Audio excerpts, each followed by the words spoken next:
Did Alduin send you? Ah! Did Alduin send you? No, you are a mortal. Ah! A dragonborn! Do not slay me! Need, I do not believe you. Even if you slaughter mortals for him to feast upon as some kind of peace offering, he will reject your overtures. Alduin will consume you in the end, Dovahkiin. He is a threat to mortals and Dove alike, and he must be stopped. He must face justice, face the wrath of Akatosh for his misdeeds. That is why our father made you, Dovahkiin. That is not funny! Alduin is no joking matter. Still, I am glad to hear you plan to oppose him. I shall pray to Bomahu for your success. Just please try to be merciful to his minions. I know this sounds odd, but please listen.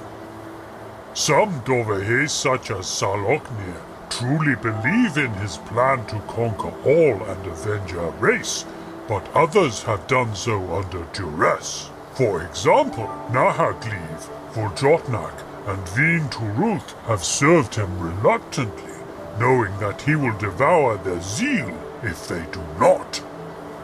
Most who attack you do so out of fear. By slaying them, by devouring their zeal, you only prove them to be correct. And now you have bested Alduin in a duel. Even his most faithful are considering their options. They may yet become your allies.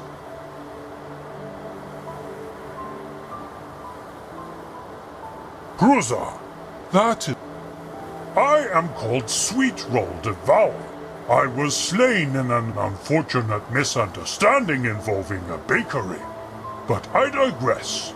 I can aid you against Alduin. If you would bring me sweet rolls, I can teach you ancient dragon secrets. Cruiser, that is how we learn. What would you ask? Croesus, I would rather you did not. I do not wish to see my friends, my brothers, die. But also, your deeds may anger the gods. Remember that you are slaying the last remnants of an endangered race, the children of the mighty dragon god himself. He brought us back for a reason, and if you keep undoing his great work, he may not be merciful. For your own safety, I would suggest you be more understanding of the Dove, as there will be a reckoning with Bomahu if you continue this path. You should meditate upon the way of the voice and work towards the glory of Bomahu, not to wipe out his finest creations.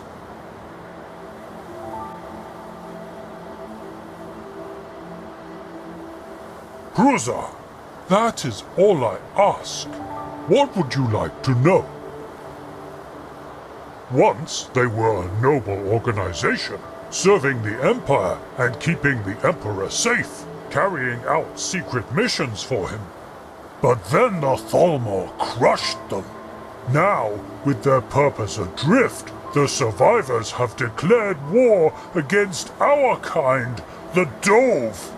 Part of their mission of old was to protect the Empire from dragon attacks, but slaying us became dogma, an axiom that they do not question. I doubt that they can even explain why, other than that we did bad things nearly 200 mortal generations ago. Well, so did they. Mortal races have oppressed each other. Should they all be exterminated for atrocities long forgotten? You are misguided, Dovahkiin. The Blades are not your servants, even if they claim they are. They never have been. Need, the Blades are sworn to serve the Emperor alone. Traditionally, the Emperor was Dovahkiin, that is true. But you miss cause for effect. The princes were Dovahkiin also by lineage, but only the Emperor commanded the blades. They served him for his title, not for his dragon powers. Unless they plan high treason to murder the old Emperor and enthrone you, their aid is a temporary alliance, which they will end by your death. Mark my words, Dovahkiin. The Blades see you as a tool to enable a genocide and nothing more. And once that work is completed, you will die.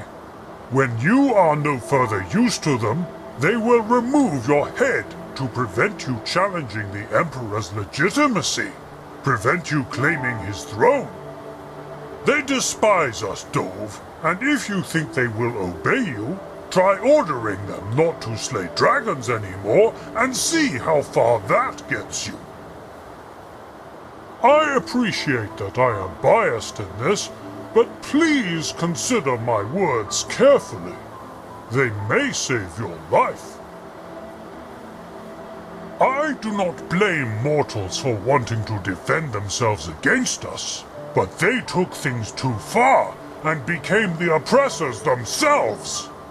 By slaughtering us in ages past, the Blades have caused many problems for mortals today. The war and chaos that we see now is all their fault. Had they stayed their hand, they would have had allies among the Dove. With our aid, the Empire would have withstood the Altmeri Dominion easily. Had they not slain all they could find, there would have been, should have been, many Dova allies to aid the mortals against Alduin. Also, consider this. If the Blades had not massacred my kind, Alduin would not have needed to devour so many mortal souls to restore us. By driving us to extinction, they have made things worse for their own kind as well as ours. It would almost be karmic, or divine justice, except it is the innocent who suffer, not the perpetrators. But to sentence an entire race to death, to have our souls eaten, how is that not evil? I cannot pretend that the Dove do no evil, but are we evil enough to deserve extermination? That seems far more wicked than anything we have done. We are as Father Akatosh made us, as are you, and mortals are certainly not free of evil. If only evil dragons remain, then that is because the Blades slew the good and the moderate. But remember, when you decide the fate of an entire race, that you are one of us too, at least in part. Croesus, this is not a topic I enjoy discussing for obvious reasons, but if you insist, do you wish to hear the long version or the short? We Dove have long been a persecuted race. We were first created in Akavir, land of dragons, and for the Dawn Age we reigned as our father intended. But eventually, mortals discovered ways to kill us, and the Akaviri began a crusade of extermination against us. I do not know why. To avoid our race being slaughtered, many of us fled to Atmora. There, the mortals did not murder us, but instead gave us worship and adoration. This was flattering, and so we stayed in Atmora. Priests were recruited, and they brought a lasting peace between mortals and dragons. They paid us tribute and kept the Akaviri away, and we protected them and lent them our wisdom. For a long time, there was peace and prosperity. But Atmora grew cold, too cold for mortals and their crops and livestock. The men migrated to Skyrim and brought us with them. Alduin, once a wise and charismatic lord who had first given us civilization, saw the expanses of Tamriel and coveted it. He became harsher and more cruel until the mortals were but slaves, and even we Dove were forced to obey his orders. Eventually, the people rebelled, overthrowing the dragon priests. Alduin and his servants began to slay men in large numbers as retribution. Seeing their suffering, the gods became anxious and moved to protect them. Paarthurnax, then one of Alduin's trusted, received a holy vision. This divine command, along with Alduin beginning to proclaim himself a god, broke him, and he resolved to aid the mortals, betraying Alduin. Paarthurnax was not alone in this. Remember that the Dove are individuals, and some loved their mortal worshippers. These renegade Dovahe aided mortals, protecting them and teaching them to shout that they may be able to defend themselves.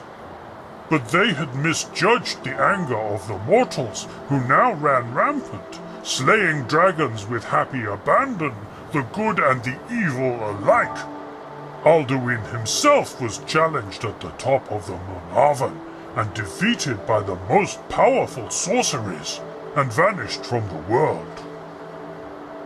Without a leader, some of the Dove fought each other, but the mortals now sought to slay us all, even the allies who had helped them. The Akaviri came to Tamriel and helped slay us too, passing on their anti-dragon crusade to eager Nords, to the Dragon God, the Blades. Even those of us who liked our mortals and tried to nurture them, we too were slain, and for naught, as mortals simply enslaved each other. I died at the start of what you call the First Era, trying to purchase sweet rolls from a bakery. But some Nords still loved their Sky Lords.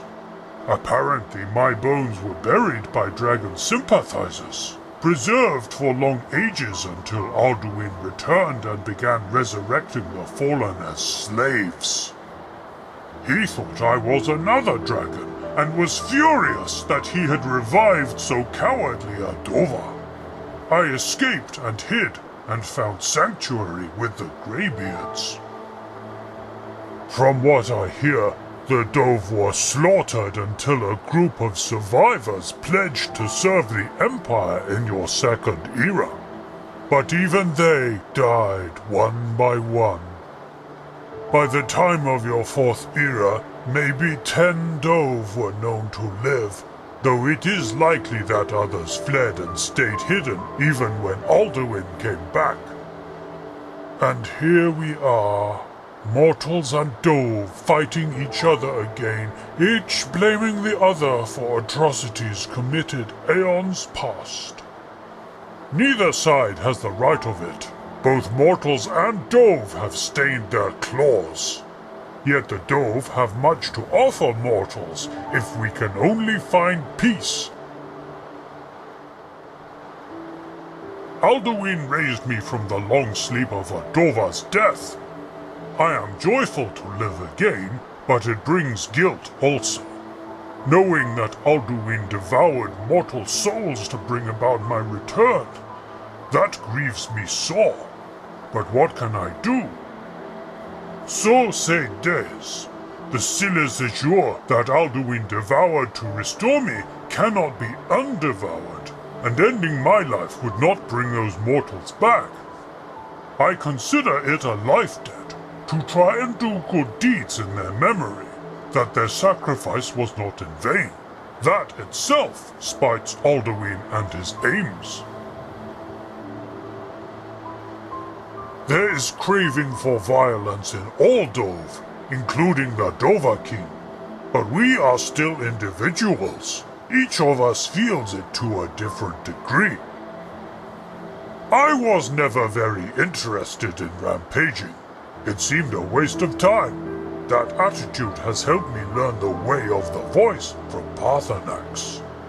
In the end, conquering oneself is also a conquest. It is a funny thing, but Alduin asked me that too. Knowing that I had been slain by mortals, he hoped I would join his quest for vengeance. When I told him that no more mortals would mean no more sweet rolls, he was enraged beyond measure, and I narrowly escaped with my soul. But to answer your question, I have a soft spot for mortals and tried to be fair to them back in the days of the dragon cults. Of course, this is alloyed by the fact that they murdered me and continue to seek the death of my brothers. But apart from that... Back in the days of the dragon cults, I went by Naakpogaanraane, eat many animals in the mortal tongue. My dragon priest felt I should have a more fearsome name and goaded me into confronting a rebellious mortal. That farmer who had spoken treasonous slurs about his Skylord had a daughter with a sweet roll. It smelled nice, so I demanded sweet rolls as a tribute for his insolent words against me. From then on, I called myself Sweet-Roll-Devour, much to the disgust of my priest. But who would defy a Dover? Besides a drunken farmer, of course. Very little. I fled when my priest was overthrown and killed. I did not think I had treated my mortals that badly. If mortals no longer wanted my guidance and protection, I reasoned I should just let them slay each other, which they did. Maybe I should have continued to protect them, but, well, I was scared. Dragons can die. The little death of being slain, or whatever dire fate awaits us when our souls are taken by a fellow Dover. You of all people should know that, O ultimate dragon slayer. Listen, Dovahkiin. A dragon who does not fear death has simply deluded themselves into thinking it cannot happen to them. But I knew better. We only went to Atmora at all because the Brunik, the Akaviri barbarians, kept murdering us. I knew I could be slain, so I fled. Maybe my dragon priest was right. I always was a bit of a useless dragon. Neither. I did not want to fight anyone, Dove or mortal alike. Even a mighty Dover can still be a coward.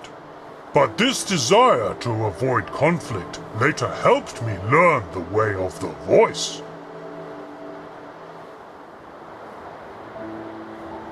I have given this much thought. Do you wish to hear it all?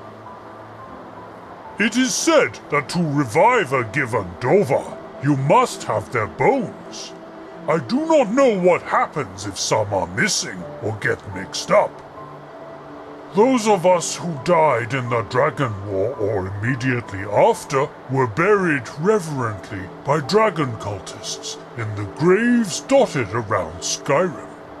They hoped Alduin would restore us and reward them with life eternal. I do not think he kept that promise, but I digress. Those who died after the cult was exterminated, they were not given such honor. More likely their skulls were taken as trophies and their bones broken up for use in alchemy, armor, or weapons. Brunika! Barbarians! Leave it to the Jura to mutilate the remains of their vanquished foes. Mortals can be monsters at times, I regret to say. Of those who died after the end of the cults, more than a few served the Empire, aided mortals. I do not know if their remains were preserved in crypts as honored dead of the Imperium, but I suspect not. Cruel irony. Nor would Alduin want to revive such Juros Maya, such mortal-loving fools. for they would surely oppose his plan to conquer all. Some call this proof that Bormahu has forsaken us, but he is the mighty king of time. Those who fell serving the empire that worships Father Akatosh himself, whose standard shows him, surely he will reward his children in due course. Those slain by the empire itself, I would like to think our father can be merciful to those who have lost their way. Time will tell. I believe that Bormahu has a plan for all his children, that we shall once again serve by his side when the time is right.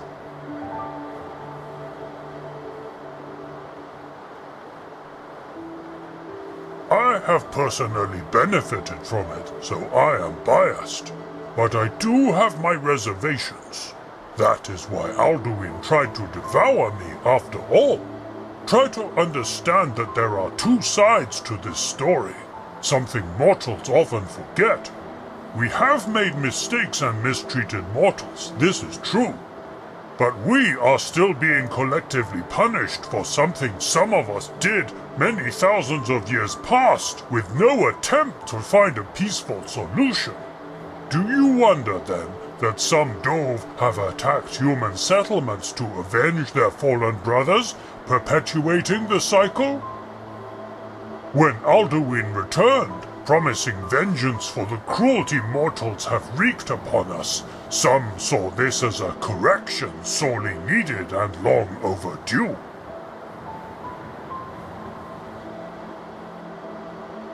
I am a Dova. We love to talk, to philosophize.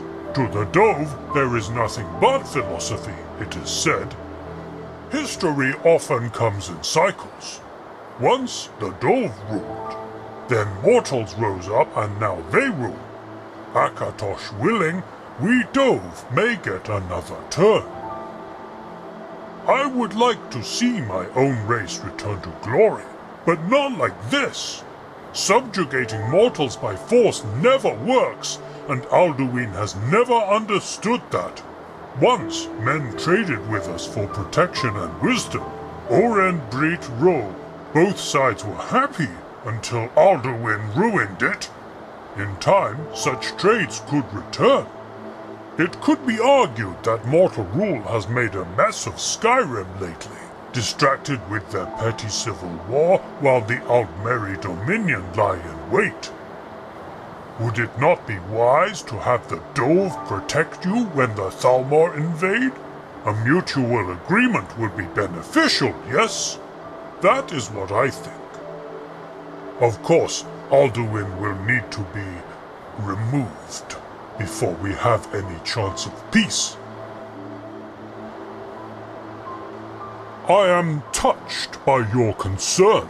There is one possibility, but it will need a Kell, an elder scroll, the one which banished Alduin ages past.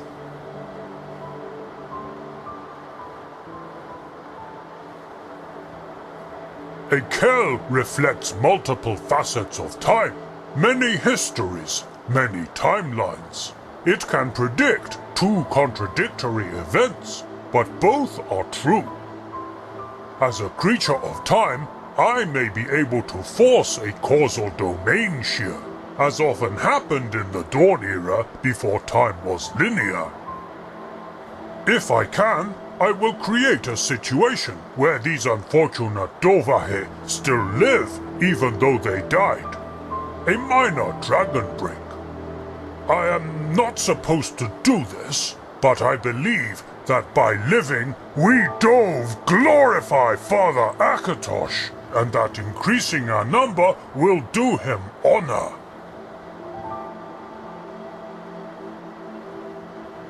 I see.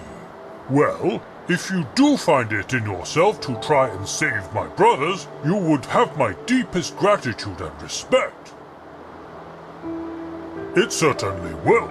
Just remember, we are talking about people's lives here. This should be done for their sake, not just to annoy an enemy.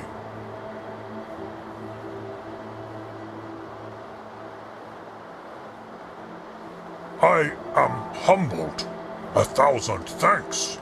Perhaps this truly is the will of Bomahu. A kell is not a simple thing, and there may be side effects. We shall see. O mighty Akatosh, creator of us all, hear my plea and let my brothers rise again, that their voices may sing praise to you once more.